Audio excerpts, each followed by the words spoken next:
لوگ جنہیں اللہ کی باتوں پر یقین نہیں، اللہ پاک بھی انہیں ہدایت نہیں دیتا۔ شکر ادا کرنے کی وجہ نہیں ڈھونڈنی چاہیے، بلکہ ہر وقت شکر ادا کرتے رہنا چاہیے، کیونکہ شکر گزار لوگوں سے اللہ پاک بہت محبت کرتا ہے۔ کسی شخص سے کوئی توقع مت رکھو، تم کبھی بھی مایوس نہیں ہوگے۔ پریشانیاں انسان کی زندگی میں تب آتی ہیں جب انسان اللہ کے علاوہ کسی اور کے لیے زندگی گزارنا شروع کر دیتا ہے۔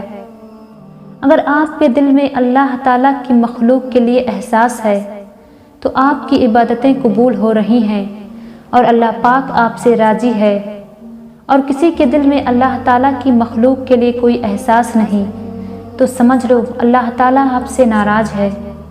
کچھ حادثات انسان کو رب سے جوڑنے اور گناہ چھوڑنے کے لیے بہت ہی ضروری ہوتے ہیں۔ قرآن پاک کی خوبصورتی تو یہ ہے کہ آپ اس کے پیغام کو بدل نہیں سکتے، مگر وہ آپ کو بدل سکتا ہے۔